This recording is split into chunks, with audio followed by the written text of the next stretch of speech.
결혼 22년. 나 박성우는 중소건축자재 회사 영업부장으로 성실하게 살아왔다. 51세, 월급 550만 원으로 가족을 책임지며 주말에도 거래처 관리를 위해 뛰어다녔다. 아내 진희는 3년 전부터 볼링을 시작했다. 48세에 새로운 취미를 찾은 것이 대견했다.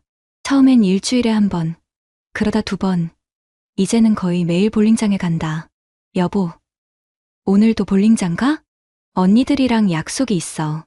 요즘 실력이 많이 늘었다고 하더라고. 진이가 화장을 고치며 대답했다. 예전보다 화장에 신경 쓰는 것 같았지만 운동하러 가는데 당연한 일이라고 생각했다. 고3인 아들 수민이는 수험생이라 대화할 시간도 없었다. 나는 가족을 위해 더 열심히 일했다. 주말에도 거래처를 돌며 실적을 올리기 위해 노력했다. 어느 토요일 오후 진이가 볼링 치고 온다며 나갔는데 밤 10시가 넘어서야 들어왔다. 늦었네? 오늘 동호회 회식이 있었어. 미안해. 술 냄새는 나지 않았다. 하지만 뭔가 이상했다. 진이의 얼굴에 평소보다 밝은 미소가 있었다. 언제 마지막으로 나를 보며 그렇게 웃었나? 일주일 후 진이의 휴대폰에서 카카오톡 알림이 계속 울렸다. 화면을 힐끗 보니 볼링장 가족들 단체방이었다. 동호회 사람들이랑 연락 많이 하네? 운동하는 사람들은 원래 그래. 서로 격려도 해주고 그럴듯한 대답이었다. 하지만 새벽 2시에 오는 메시지가 격려일까? 다음 날 나는 회사에서 일찍 나와 진이의 볼링장에 가봤다. 혹시 뭔가 이상한 게 있나 싶어서 볼링장 입구에서 진이를 기다렸다. 오후 6시쯤 나타난 진이는 키 큰 남자와 함께 걸어 나왔다. 볼링복을 입은 30대 중반으로 보이는 남자였다. 두 사람은 볼링장 앞 카페로 들어갔다. 나는 멀리서 지켜봤다. 1시간 넘게 마주 앉아 이야기하는 모습이 단순한 동호회 사이로는 보이지 않았다. 집에 돌아온 진이에게 물었다. 오늘 누구랑 커피 마셨어? 진이의 얼굴이 순간 굳어졌다. 무슨 소리야? 볼링장 앞 카페에서 남자랑 이야기하는 거 봤는데. 아, 그거? 코치님이랑 잠깐 기술적인 얘기했어. 내 폼이 이상하다고 해서 코치와 기술 상담을 카페에서 1시간 넘게 할 일인가? 51살 남자가 의심하기 시작하면 보이는 게 많아진다. 그날 밤부터 나는 진이를 관찰하기 시작했다. 22년 결혼 생활에서 처음으로 아내를 의심하는 내 자신이 초라했지만 뭔가 잘못되고 있다는 직감을 무시할 수 없었다. 의심이 시작되자 보이지 않던 것들이 하나씩 눈에 들어왔다. 진이가 볼링장에서 받은 영수증이 테이블 위에 있었다. 날짜를 확인해 보니 지난주 화요일 오후 2시였다. 그런데 그날 진이는 오후 6시에 볼링 치러 간다고 했었다. 진이야, 이 영수증 뭐야? 화요일에 볼링장 갔다고? 아, 그날 일찍 가서 연습 좀 했어. 요즘 점수가 안 나와서. 또 거짓말이었다. 화요일은 진이가 동네 마트에서 파트타임으로 일하는 날이었다. 오후 2시에 볼링장에 있을 수 없었다. 나는 슬슬 화가 나기 시작했다. 22년을 함께 산 아내가 내 눈을 똑바로 보며 거짓말을 하고 있었다. 더 확실한 증거가 필요했다. 나는 진이의 볼링 가방을 뒤져봤다. 그 안에서 놀라운 걸 발견했다. 볼링장 락커키 2개. 진이는 개인 락커가 하나뿐이라고 했었는데 왜 키가 2개일까? 그리고 볼링화 밑창에 붙어있던 호텔 주차권. 시내 비즈니스 호텔이었다. 볼링장에서 호텔까지는 차로 10분 거리였다. 나는 그날 밤잠을 이루지 못했다. 51세에 이런 일을 겪게 될 줄 몰랐다. 중년의 위기라는 말을 실감했다. 체력도 예전 같지 않고 직장에서의 스트레스도 늘어가는데 이제 가정마저 흔들리고 있었다. 다음 날 회사에서 대학 동기인 변호사 성태에게 전화했다. 성태야, 상담 좀 받고 싶은 게 있어. 무슨 일이야? 진이가 다른 남자와 그런 것 같아서. 한참의 침묵 후 성태가 말했다. 증거가 있어? 아직 확실하지 않아. 그럼 일단 확실한 증거부터 모아. 하지만 성우야, 요즘 상간자 소송이 쉽지 않아. 돈도 많이 들고 실제로 받을 수 있는 위자료도 생각만큼 크지 않아. 얼마나 들어? 소송 비용만 1,000만 원 넘게 들어. 그런데 실제로 받는 위자료는 한 300만 원 정도? 경제적으로는 손해야. 경제적 손해라고? 하지만 이건 돈 문제가 아니었다. 22년을 바보로 살았다는 모멸감, 그리고 내 자존심을 되찾는 문제였다. 그날 저녁 수민이가 조심스럽게 다가왔다. 아빠, 엄마 요즘 이상하지 않아요? 왜? 휴대폰 보면서 혼자 웃기도 하고 전화 올 때마다 다른 방으로 가서 받고 그리고 볼링장 간다고 나가는데 화장을 진하게 해요. 19살 아들도 눈치챌 정도면 심각한 상황이었다. 수험생인데 이런 걸로 신경 쓰게 해서 미안했지만 가족을 지키기 위해서는 진실을 알아야 했다. 수민아, 아빠가 좀 더 알아볼게. 너는 공부에만 집중해. 하지만 수민이의 표정은 이미 많은 걸 알고 있는 것 같았다. 그날 밤, 나는 결심했다. 더 이상 추측으로는 안 됐다. 확실한 증거가 필요했다. 진실을 확인하기 위해 나는 회사 선배가 추천해준 흥신소를 찾았다. 51세의 아내를 미행하는 일을 하게 될 줄 몰랐다. 조사원 김 실장은 내 상황을 듣더니 고개를 끄덕였다. 볼링장 불륜, 요즘 정말 많아요. 특히 40대 후반 주부들이 운동한다면서 시작하는 케이스가 대부분이죠. 김 실장의 설명에 따르면 볼링장은 기혼자들끼리 자연스럽게 만날 수 있는 완벽한 핑계였다. 운동이라는 건전한 명분이 있어서 가족들도 의심하지 않는다는 것이었다. 상대방도 조사해드릴까요? 그 코치 말이에요. 가능한가요? 당연하죠. 강민혁이라는 사람 맞죠? 일주일 후 받은 조사 결과는 충격적이었다. 강민혁, 35세, 볼링장 전속 코치, 월 수입 180만 원, 원룸 거주, 이혼. 그런데 문제는 따로 있었다. 김 실장이 추가로 조사한 바에 따르면 강민혁은 볼링장에서 소문난 인물이었다.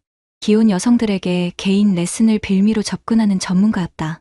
지금까지 최소 5명의 기혼 여성과 관계를 맺었다는 증언이 있어요. 전형적인 볼링장 헌터죠. 22년을 성실하게 살아온 내 아내가 그런 놈의 사냥 리스트에 올라 있었다는 게 참을 수 없었다. 김 실장은 본격적인 증거 수집에 들어갔다. 일주일간의 조사 결과는 내 예상보다 훨씬 심각했다. 화요일 오후 2시 볼링장에서 개인 레슨 후 근처 모텔로 이동. 2시간 체류. 목요일 저녁 7시 볼링장에서 만난 후 시내 호텔 커피숍에서 3시간 밀담. 토요일 오후 강민혁의 차로 강변 드라이브 후 펜션에서 하룻밤. 각각의 사진에는 정확한 시간과 장소가 기록되어 있었다. 법정에서 증거로 쓰기에 충분했다. 가장 충격적인 건 녹음 파일이었다. 강민혁의 차에서 나온 대화였다. 진희 씨, 남편은 당신을 제대로 알아주지 못하는 것 같아요. 성우는 일만 해요. 22년 동안 대화다운 대화를 해본 적이 없어요. 내 가슴이 터질 것 같았다. 22년 동안 묵묵히 가정을 지켜온 내가 대화 없는 남편 취급을 받고 있었다. 나는 달라요. 진희 씨의 매력을 정확히 알고 있어요. 민혁 씨 같은 분을 22년 전에 만났으면 좋았을 텐데 아직 늦지 않았어요. 진희 씨 인생도 중요하잖아요. 그날 밤 나는 이혼 전문 변호사를 찾아갔다. 하지만 현실은 냉혹했다. 성우 씨, 증거는 충분해요. 하지만 현실적으로 말씀드리면 상간자 소송으로 받을 수 있는 위자료는 많지 않아요. 얼마나요? 이 정도 증거면 300만 원에서 500만 원 정도. 그런데 소송 비용이 1000만 원 넘게 들어요. 그럼 손해라는 얘기네요? 경제적으로는 그렇죠. 하지만 법적으로 잘못을 인정받는 의미는 있어요. 500만 원. 22년을 우롱당한 대가치고는 터무니없이 적었다. 하지만 돈이 문제가 아니었다. 내 자존심과 명예를 되찾는 것이 더 중요했다. 집에 돌아와서 수민이와 진지한 대화를 했다. 수민아, 엄마 상황이 심각한 것 같아. 아빠가 법적 대응을 해야 할 것 같은데 너는 어떻게 생각해? 아빠, 저도 이상하다고 생각했어요. 엄마가 요즘 너무 달라졌어요. 집에서는 맨날 휴대폰만 보고 저랑 대화도 안 하려고 하고. 힘들겠지만 조금만 더 참아줄 수 있겠어? 수민이는 고개를 끄덕였다. 아빠, 저는 아빠 편이에요. 22년 동안 우리 가족 위해 얼마나 고생하셨는데요. 19살 아들의 말에 눈시울이 뜨거워졌다. 적어도 수민이는 내 마음을 알아주고 있었다. 그날 밤부터 나는 최종 대결을 준비하기 시작했다. 22년 결혼 생활에서 처음으로 아내와 맞서 싸울 준비를 하는 것이었다. 모든 증거를 정리한 USB를 손에 쥐고 나는 마지막 확인을 위해 직접 나섰다. 토요일 저녁 진이가 동호회 정기 모임에 간다고 나간 날이었다. 평소보다 더 신경 써서 화장을 하고 새로 산 원피스를 입고 나갔다. 나는 차를 빌려 멀찍이 따라 나섰다. 진이의 차는 볼링장이 아닌 시내 호텔로 향했다. 호텔 주차장에서 강민혁이 기다리고 있었다. 두 사람은 자연스럽게 호텔 로비로 들어갔다. 나는 차 안에서 휴대폰 카메라로 그 장면을 촬영했다.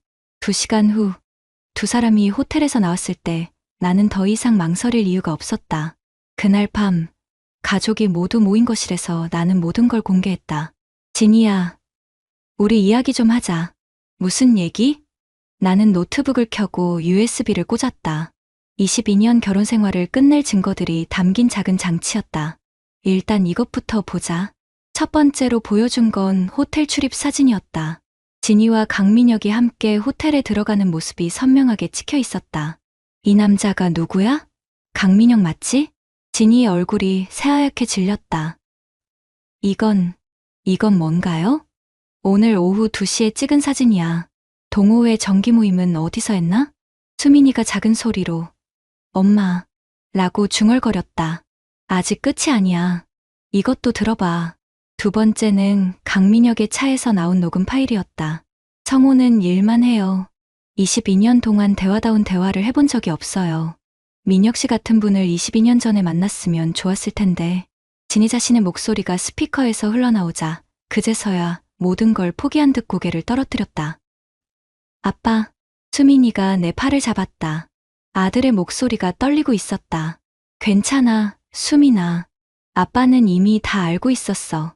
나는 차분하게 세 번째 증거를 꺼냈다. 모텔 출입 기록과 호텔 영수증들이었다. 이게 22년의 결과야. 내가 새벽 6시에 일어나서 밤늦게 들어와도, 주말에 거래처 돌아도, 수민이 학비 벌려고 야근해도, 결국 이게 22년의 결과야. 그때까지 침묵하던 진이가 입을 열었다. 미안해. 정말 미안해. 미안하다고? 22년을 바보로 만들어 놓고? 내 목소리가 높아졌다. 22년 동안 참아온 분노가 터져나왔다. 성우야, 내가 외로웠어. 너는 항상 일만 하고 대화도 없고. 대화가 없다고?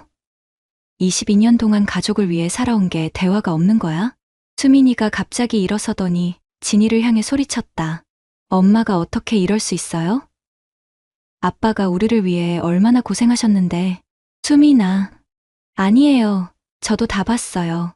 엄마가 휴대폰 보면서 웃는 것도, 예쁘게 화장하고 나가는 것도. 근데 설마 이럴 줄은 몰랐어요. 딸의 말에 진이가 흐느끼기 시작했다. 하지만 이미 늦었다. 수민아, 아빠 편에 서줘서 고마워. 하지만 이제 끝이야. 나는 마지막 증거를 꺼냈다. 변호사가 준비해준 소송 서류였다. 월요일에 법원에 접수할 거야. 이혼 청구와 강민혁에 대한 위자료 청구. 위자료가 얼마나 나와요? 300만 원에서 500만 원 정도. 22년을 우롱한 대가치고는 적지만 법정에서 정해진 거니까. 그날 밤 진이는 친정으로 갔다. 남은 건 나와 수민이뿐이었다. 아빠, 이제 어떻게 돼요? 새로 시작하는 거야. 우리 둘이서. 제가 있어서 힘드시겠어요. 무슨 소리야. 내가 있어서 아빠가 힘낼 수 있는 거야. 수민이가 내 손을 꽉 잡았다. 아빠, 저는 끝까지 아빠 편이에요. 22년 결혼 생활이 이렇게 끝났다. 하지만 후회는 없었다. 이제 진짜 내 인생을 살 차례였다. 법정에서의 과정은 예상보다 복잡했다. 강민혁을 상대로 한 위자료 소송에서 법원은 400만 원을 인정했다. 예상 범위 내였다. 하지만 현실은 달랐다. 강민혁은 월 수입 180만 원의 볼링 코치였다. 400만 원을 한 번에 낼 수 없다며 분할 지급을 요청했다. 변호사 비용까지 합치면 결국 내가 1200만 원을 쓰고 400만 원을 받는 셈이었다. 경제적으로는 완전히 손해였다. 성호 씨, 아까 말했죠? 경제적으로는 손해라고. 그래도 법적으로 잘못을 인정받은 거니까 의미는 있어요. 성태의 말에 나는 고개를 끄덕였다. 돈 문제가 아니었다. 51세에 내가 바보가 아니라는 걸 증명한 것만으로도 의미가 있었다. 더 큰 변화는 볼링장에서 일어났다. 강민혁과 진이의 불륜이 알려지자 볼링장 분위기가 완전히 바뀌었다. 기혼 여성들은 하나둘 발길을 끊었고 동호회도 와해됐다. 강민혁은 결국 볼링장에서 해고됐다. 다른 볼링장으로 옮기려 했지만 소문이 이미 퍼진 상황에서 재취업이 쉽지 않았다. 자업자득이야. 수민이가 말했다. 이제 대학생이 된 아들은 생각보다 성숙하게 상황을 받아들였다. 진이는 친정에서 지내다가 작은 카페 일을 시작했다. 48세에 새로 시작하는 삶이었다. 가끔 수민이를 보러 왔지만 아들은 여전히 차갑게 대했다. 엄마, 저는 아직 엄마를 용서할 수 없어요. 수민아, 아빠한테 너무 못했어요. 22년을 함께 살았으면서 나는 아들과 엄마의 관계까지 강요하고 싶지 않았다. 시간이 해결해줄 문제였다. 6개월 후, 우리는 다른 지역으로 이사했다. 수민이가 대학에 진학하면서 서울로 나가게 됐고, 나도 회사를 옮겼다.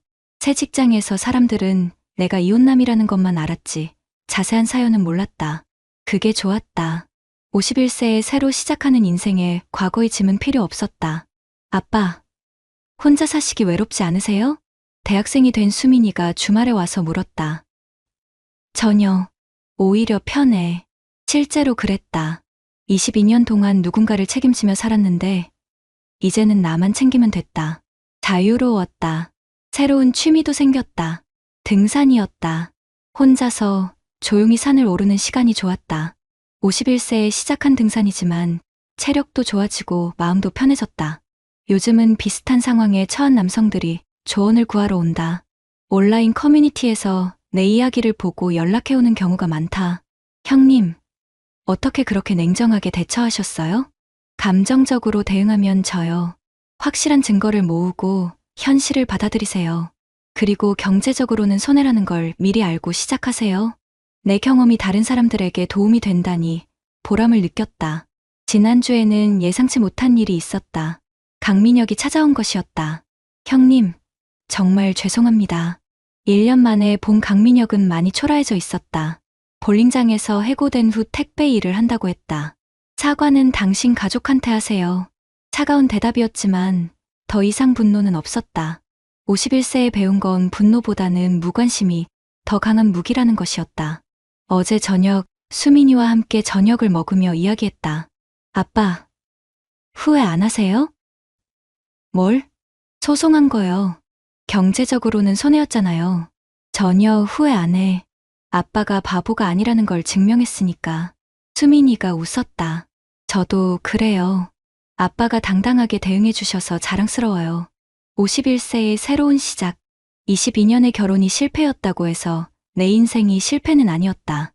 오히려 이제부터가 진짜 내 인생이었다. 볼링장의 그녀는 사라졌지만 진짜 나는 이제 시작이었다. 구독자님들, 오늘 사연 댓글로 공유해 다른 분들과 함께 의견 나눠보세요. 저도 읽어보며 소통하겠습니다.